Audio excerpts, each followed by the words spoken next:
तो आज हम लोग पढ़ेंगे इस लेक्चर में कंजर्वेशन ऑफ लीनियर मोमेंटम।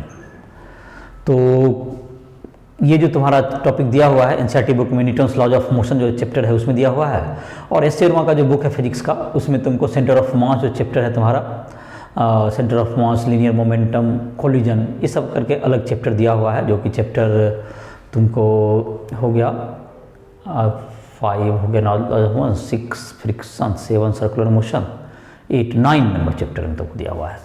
तो खैर उसका जो लेक्चर है उससे तुमको क्वेश्चन वगैरह उससे बना सकते हो दोनों से। तो देखते हैं इसको, इस टॉपिक को का थ्योरी बता दे रहे हैं, कुछ क्वेश्चंस भी इस पर बता देंगे। Conservation of linear momentum, linear momentum,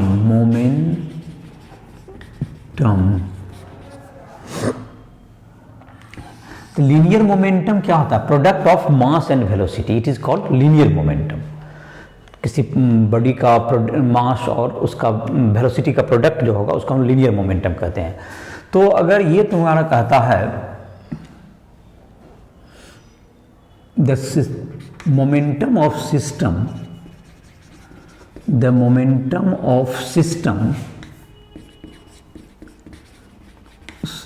remains constant or conserved, remains constant or conserved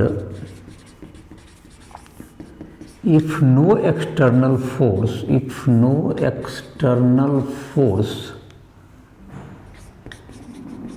act on the system,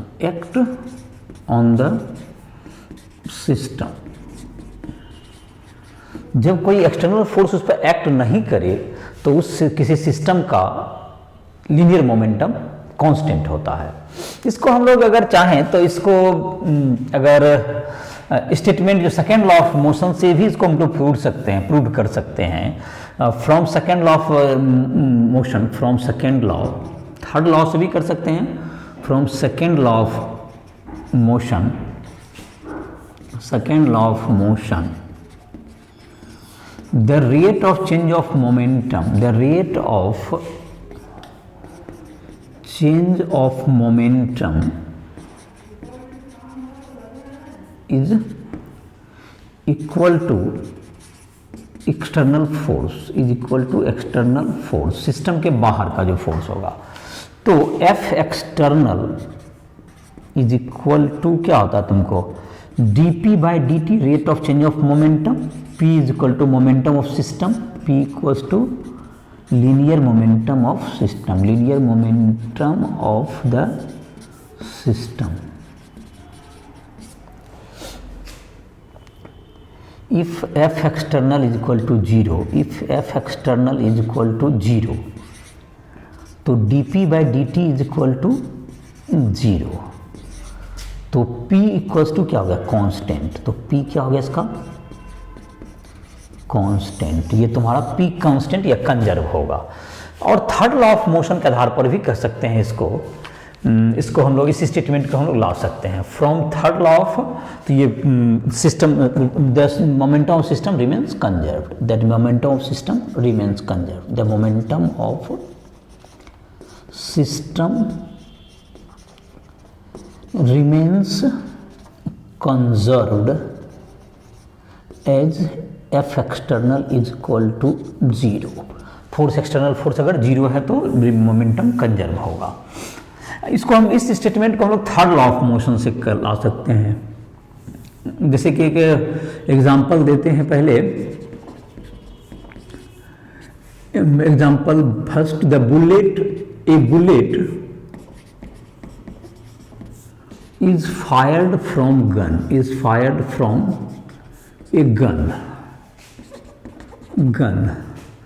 according to third law, force on bullet by gun is equal to force on gun by bullet in opposite direction। दोनों equal and opposite होता है, ये third law कहता है। तो इसका मतलब हो गया कि ये तुमको क्या हो गया, दैट्स इक्वल्स टू चेंज, ये तुम्हारा force on bullet by gun, तो इस ये किसका मोमेंटम में चेंज होगा, फोर्स अगर लगेगा तो ये बुलेट के मोमेंटम में चेंज होगा। That's equals to P B dash minus P B. ये पहले मतलब पहले मोमेंटम अगर बुलेट का जो है और change in momentum of bullet हो गया क्योंकि सेकेंड लॉ के मुताबिक, और दैट्स इक्वल्स टू माइनस ये गन का मोमेंटम में चेंज होगा, तो P G dash minus P G. यहाँ पर ये जूम कर लेते हैं हम लोग, where P B is equal to P B and P G, P B and P G are initial momentum of bullet and gun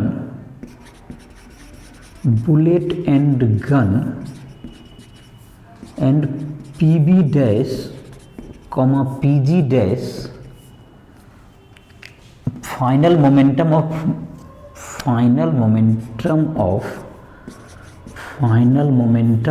bullet and gun। तो इसका मतलब ये हो गया पी बी डैश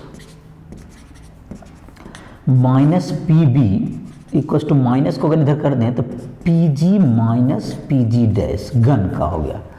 तो this implies that P B dash plus P G dash equals to P B plus P G. तो ये हो गया तुमको if bullet final momentum of bullet plus gun system, final momentum of gun and bullet system और equals to initial momentum of gun and bullet system. तो ये तुमको दोनों क्या होगा, कंजर्व हो गया। इस एग्जांपल में भी देख सकते हो, ये थर्ड लॉ के मुताबिक भी ऐसा कर सकते हैं। ये मोमेंटम चेंज लॉ जो है तुमको किसके बराबर हो गया, मोमेंटम चेंज के रेट के बराबर था, फोर्स बाय डेल्टा टी भी करना था। चलो इसको एक और यहाँ पे थोड़ा सा करते हैं, मोमेंटम चेंज, तो डेल्टा टी दोनों साइड से कैंसिल आउट हो जाएगा। हाँ, तो चेंज इन जितना ये प्रोसेस में जितना समय लगा बाय डेल्टा टी, फोर्स में लगा change in momentum by time, तो डेल्टा टी दोनों तरफ से कैंसिल आउट हो जाएगा। तो ये तुम्हारा हो गया, इस आधार पर कर सकते हैं। तो ये जो मोमेंटम है ये तुमको किसमें कंजर्व रहता है, ये momentum is conserve in the collision also, in the process of collision. Momentum conservation is, जैसे एग्जांपल नंबर 2 कह सकते हो, इन प्रोसेस ऑफ कोलिजन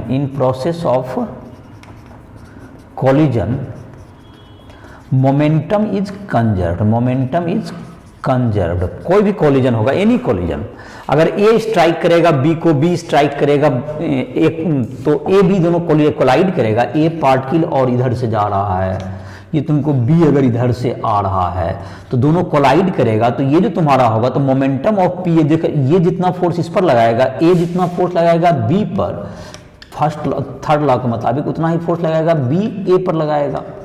और अगर कोलिजन के प्रोसेस में तुमको डेल्टा टी टाइम लगा, if collision takes delta T time, तो ये जो तुम्हारा होगा, तो इसके ये जो है ये फोर्स किसके मोमेंटम में चेंज करेगा, ए के मोमेंटम में चेंज करेगा। P A dash minus P A by delta T equals to minus P B dash minus P B by delta T.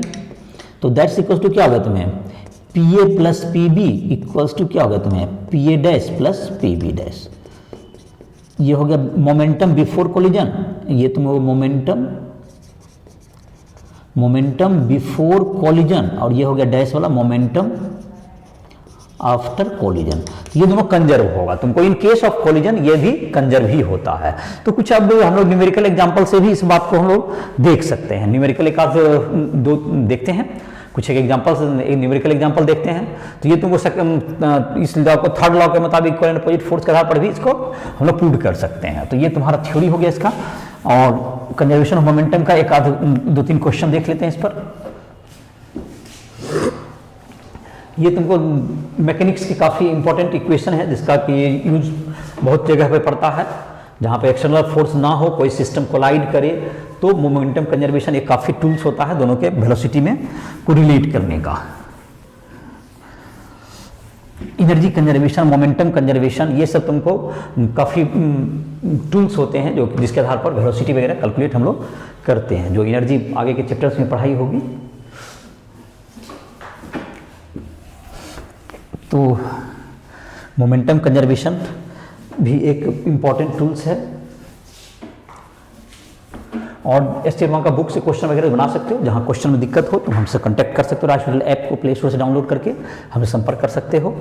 तो ये है तुम्हारा अगला टॉपिक है, जिसमें क्वेश्चन कुछ एक देते हैं इसका छोटा सा।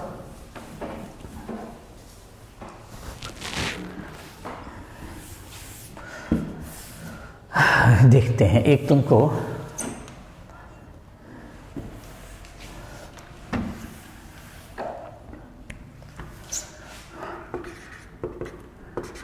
a trolley of mass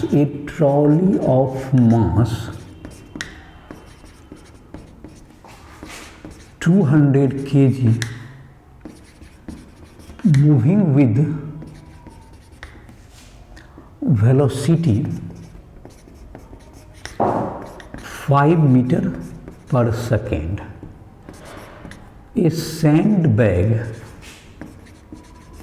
of 50 kg mass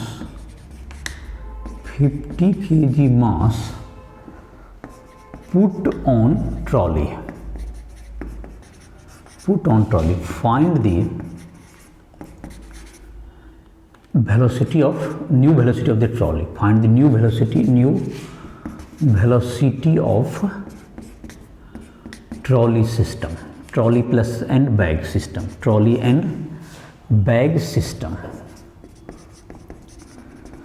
तो नो फ्रिक्शन, कोई भी no resistance force, no friction, कुछ भी नहीं है। मतलब ये रोड को माना जाएगा फ्रिक्शनलेस है, तो इसको कैसे, तभी तो एक्सटर्नल मोमेंटम कंजर्व होगा। तो यहां पर लिख देते हैं सॉल्यूशन में, no external force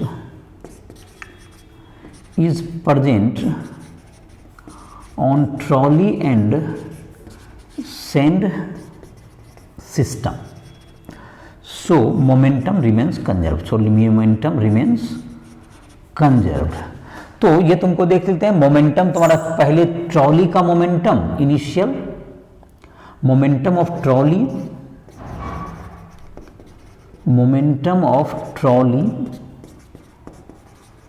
plus momentum of sand, momentum of sand is equal to final momentum of system, final momentum of system. दोनों एक साथ अब हो गया, मतलब दोनों एक साथ चलेगा। तो ये तुमको था 200 kg इंटू 5 प्लस 50 इंटू 0। अब जो सिस्टम का मास हो गया 200 प्लस 50 kg इंटू v, नया वेलोसिटी, ये न्यू वेलोसिटी v माना, न्यू वेलोसिटी। तो जाहिर है कि काफ़ी आसानी से बन गया ही तुमको, 200 into 5 equals to 250 into v। तो v इक्वल्स टू 4 मीटर पर सेकेंड, ये तुम्हारा आ जाएगा। अब ट्रॉली का स्पीड 4 मीटर पर सेकेंड रह जाएगा। तो ये देखो ऐड कर दिए इसको, पहले नया मोमेंटम कंजर्व रहेगा, क्योंकि ट्रॉली और जो सैंड जो आपस में फोर्स लगाएगा वो इंटरनल फोर्सेस है, तो कोई एक्सटर्नल फोर्स, हमने फ्रिक्शन वगैरह नहीं है रोड पर, ये माना। तो ये जो है कि इसका मोमेंटम क्या होगा, कंजर्व होगा उस सिस्टम में। तो उस स्थिति में क्या होगा तुम्हारे, एट दैट मोमेंट जिस समय कि दिया जाता है, तो उस समय तुमको ऐसे भी बहुत छोटा इंस्टेंट ये हो जाता है, तुरंत रख दिया गया, तो बहुत छोटा इंटरवल था उस समय, उसका फोर्स को ऐसे भी कंसीडर भी करें तो वो बहुत ही कम होता है, बहुत ही इंटरवल, क्योंकि टाइम जो है काफ़ी कम होता है ये। तो ये जो तुम्हारा हो गया, जैसे कोलाइड करता है तो कोलाइडन का टाइम इंटरवल बहुत छोटा होता है। तो इनिशियल और आफ्टर जो है कोलिजन के पहले और कोलिजन के बाद मोमेंटम कंजर्व होता है। तो ये तुम्हारा ये जो है इस क्वेश्चन समझ में आ गया होगा कि ट्रॉली का स्पीड जो है पहले था 5 मीटर पर सेकेंड, लेकिन सैंड रखने के बाद उसका स्पीड हो जाएगा 4 मीटर पर सेकेंड। अब एक देखते हैं बुलेट गन का जो है, तुमको एक फायर में तो खैर आसानी से निकाल दोगे, तो एक 2 शॉट फायर करके एक क्वेश्चन देते हैं। देखो इसमें थोड़ा सा डिफिकल्टी रहेगा, जो एसए बुक में भी दिया हुआ है तुमको। क्वेश्चन देखोगे 28, 29 इस सब के आसपास दिया हुआ इस तरह का question, centre of mass chapter में, ऑफ कोर्स चैप्टर नंबर 9 का 28, 29, 18 से लेके 29, 30 तक क्वेश्चन मोमेंटम कंजर्वेशन का 17, 18 से दिया हुआ है, वहाँ पर क्वेश्चन तुम बना सकते हो। देखते हैं एक आध क्वेश्चन और देते हैं।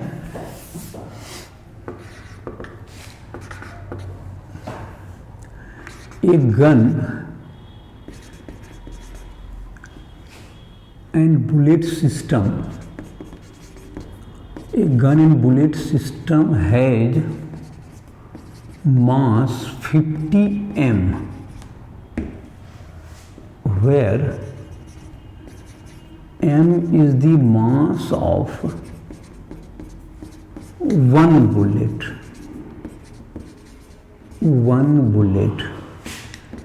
If the muzzle velocity,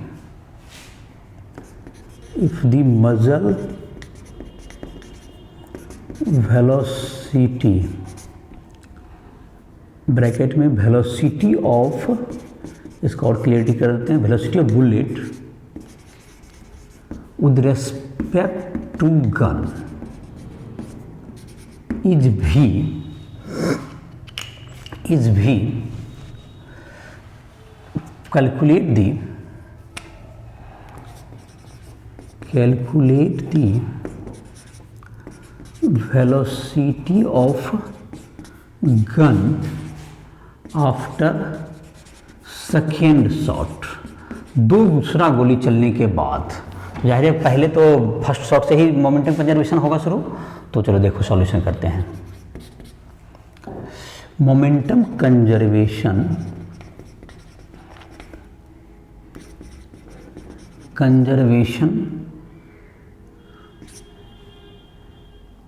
first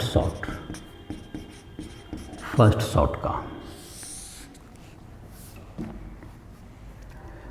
initial momentum of gun and bullet is equal to final momentum. तो इनिशियल मोमेंटम कितना है, 50 m इसका मास है, और शुरुआत में तो ये रेस्ट में है, 50 m इंटू 0 होगा, और m जो है तुमको बुलेट कितना इस मोमेंटम लेगा, m इंटू वी, तो बाकी रेस्ट मास कितना बच गया, 49 m इंटू ये v डैश, v1 भी कह सकते हैं इसको, आफ्टर शॉट, फर्स्ट शॉट है, फर्स्ट शॉट के बाद v1 हो गया तुम्हें। तो v1 कितना निकल गया तुम्हें, तो पहले 0 था, तो v1 0 मतलब v1 equals to minus m into V by 49 m, तो माइनस v बाय 49 मीटर पर सेकेंड जो भी यूनिट होगा, ये तुम्हारा हो गया माइनस v बाय 49। मतलब पीछे माइनस साइन इंडिकेट कि ये गन का अगर इसको बुलेट को स्पीड इस साइड माने, ये बुलेट इधर है b, बुलेट v से जा रहा है बुलेट, तो ये गन का तुम्हारा निगेटिव हो गया, इसका मतलब पीछे की ओर जाएगा, negative sign indicate in backward direction. अब जो दूसरा जो मोमेंटम कंजर्व करेंगे, तो ये अगर इस फ्रेम में हम लोग कर दें, in the frame of gun, second shot का momentum conservation of second shot in frame of gun. देखो यहाँ पर थोड़ा सा इसको देखो, momentum conservation second shot in the frame of gun के फ्रेम में करें। तो गन के फ्रेम में करने से फायदा ये हो सकता है तुम्हें, या अर्थ फ्रेम में करेंगे तो थोड़ा सा तुमको पहले, चूंकि गन को भी स्पीड आ चुका उसको कंसीडर करना होगा। इस फ्रेम में देखेंगे तो पहले इनिशियल मोमेंटम तो उसको 0 नजर आएगा, क्योंकि गन जो अब 49 m मास का बचा, वह जिस स्पीड से चल रहा है वो तो उसको 0 नजर आएगा।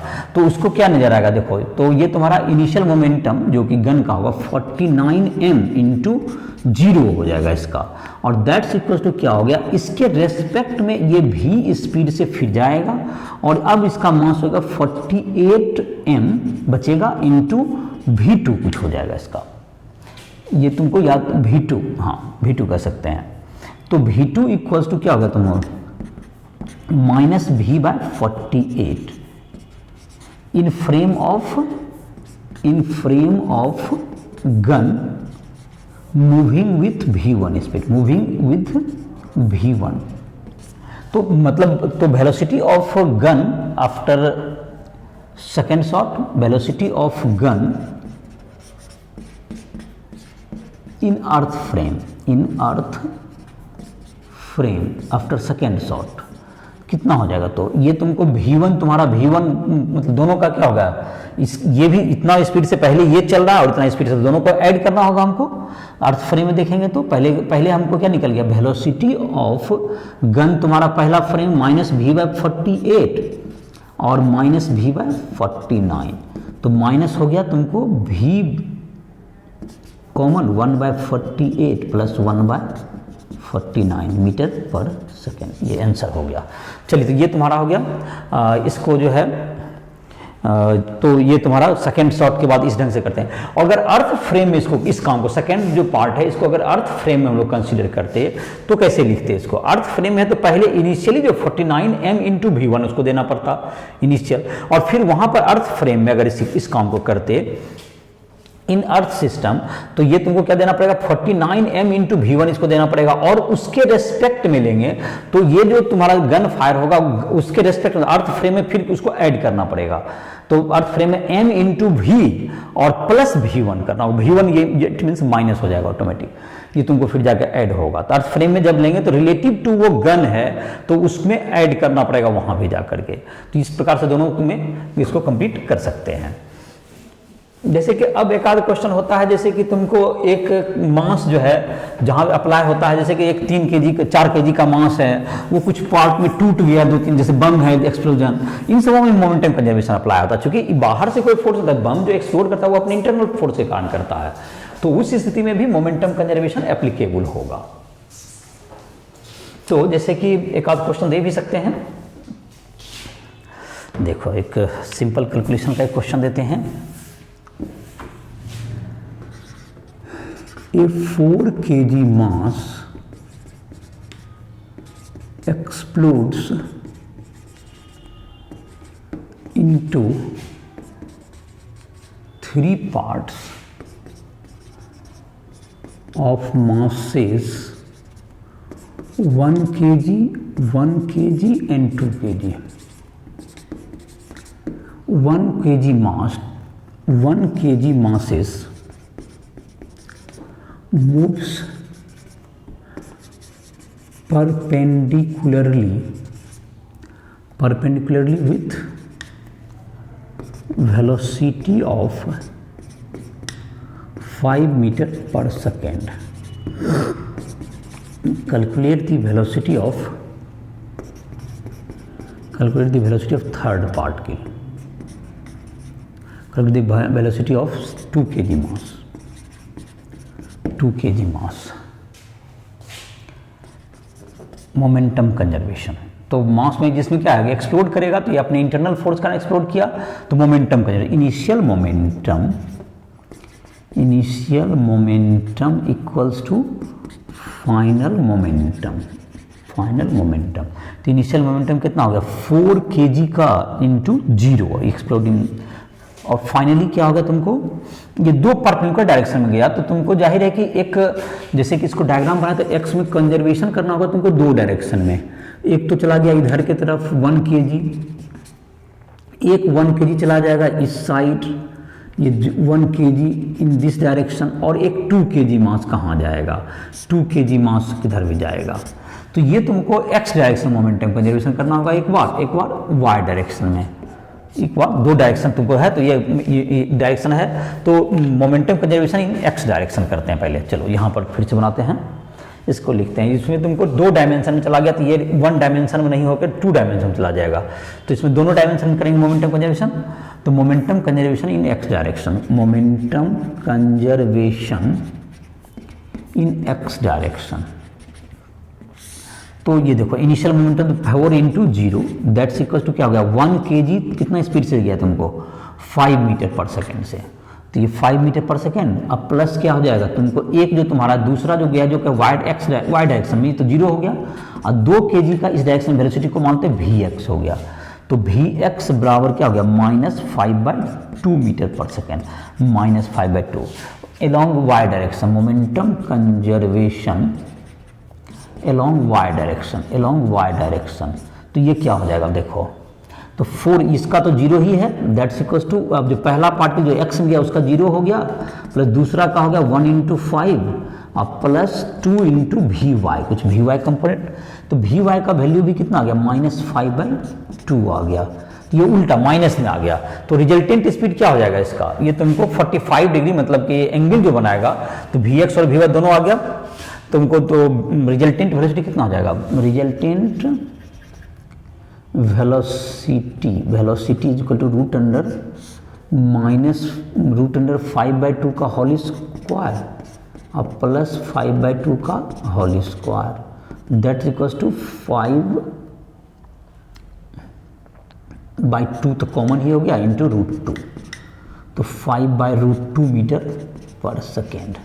और किस डायरेक्शन में जाएगा, तो ये एंगल जो तुमको है यहाँ पर देखो, ये एक्स वाई डायरेक्शन है, दोनों उसके बीच में जाएगा। ये एक्स वाई डायरेक्शन जैसे निगेटिव साइन इंडिकेट करा कि ये तुमको इधर से जाएगा, और कितना एंगल पे, दोनों का जो है जहाँ तक कि एंगल की बात है, तुमको ये एंगल दोनों कंपोनेंट हमको पता ही है, तो एंगल निकालेंगे tan थीटा का प्रयोग कर सकते हैं, तो दोनों क्या आ जाएगा तुमको, ये अल्फा कितना आ जाएगा, tan alpha equal to 45 degree आ जाएगा, तो ये 45 डिग्री ऐसे करके आएगा। एक्स और वाई में मतलब ये जैसे ये फर्स्ट क्वाड्रेंट में अगर इन दोनों को पार्ट के लिए गया तो ये थर्ड क्वाड्रेंट में जाएगा तुम्हारा, और दोनों का वेलोसिटी का मैग्नीट्यूड 5/√2 मीटर पर सेकेंड। तो चूंकि एक्सप्लोड किया तो हमको दो परपेंडिकुलर डायरेक्शन जाएगा, तो एक्स और वाई किसी भी डायरेक्शन में हम लोग दो कंपोनेंट लेकर के इसको मतलब क्या कर सकते हैं, सॉल्व कर सकते हैं। तो ये दो टू डायमेंशन में ये कोलिजन हो गया तुम्हारा। टू डायमेंशन में कैसे मोमेंटम कंजर्व करते हैं, तो एक एक्सप्लोड किया तीन पार्ट के लिए, एक पार्ट के लिए एक इधर गया तुमको 5 मीटर पर सेकंड, एक इधर गया 5 मीटर पर सेकंड से, तो दोनों का जो क्या करेंगे हम लोग, इसका रिजल्टेंट जो निकालेंगे, तो ये तीनों का, तो इसका जब एक्स डायरेक्शन में लेते हैं तो इसका कंपोनेंट इधर कॉस्ट 90 हो गया तो 0 हो गया, और इसका तो हमको पता ही नहीं, तो उसको Vx माने तो -5/2 आया, इसका फिर y में किए तो इसका 0 हो जाएगा कंपोनेंट, -5, दोनों का रिजल्टेंट निकाल दो 5/√2 आ गया। और डायरेक्ट तक एंगल की बात है तो इधर की ओर चला गया तुमको, दोनों के मतलब इसको एक्स डायरेक्शन इसको वाई डायरेक्शन माने तो उसके बीच से मतलब उल्टा में, तो कहने का मतलब होगा ये जहां एक्सप्लोड किया तो एक पार्ट इधर गया 1 kg का, इधर गया 1 kg का, तो ये 2 kg वाला इतना एंगल मतलब 45 डिग्री एकदम इस ढंग से जाएगा 5/√2 मीटर पर, और ये जा रहा है 5 मीटर पर सेकंड से 1 kg, ये भी 1 kg 5 मीटर पर सेकंड से, ये 2 kg मास की चला गया, ये 4 kg का रेस्ट में था। तो इस ढंग से इस क्वेश्चन को हम लोग सॉल्व कर सकते हैं। तो इसी के साथ जो है तुमको मोमेंटम के जैसा कुछ क्वेश्चन बता दिए, और तुम जो है एस सिनेमा बुक से भी चाहो तो क्वेश्चन नंबर 9 जो है चैप्टर नंबर 9 में तुम सॉल्व करते हैं। एनसीईआरटी में तो चैप्टर 5th चैप्टर जो लॉज ऑफ मोशन उसमें दिया हुआ है, और इसी के साथ इस लेक्चर को समाप्त करें। तुमको जो भी किसी भी चैप्टर में क्वेश्चन बनाने में दिक्कत हो रही है तो हमसे राइट टू लैब के माध्यम से फिजिक्स केमिस्ट्री में किसी भी चैप्टर में कोई भी क्वेश्चन पूछना हो तो हमसे संपर्क कर सकते हो, पर्सनल कॉन्टैक्ट भी कर सकते हैं उनसे, जिसको पर्सनल हेल्प की जरूरत है, जो नहीं समझ में आ रहा है कोई टॉपिक हो, किसी भी टॉपिक में दिक्कत है तो वो हमसे संपर्क कर सकता है। इसी तरह इस लेक्चर को समाप्त कर रहे हैं।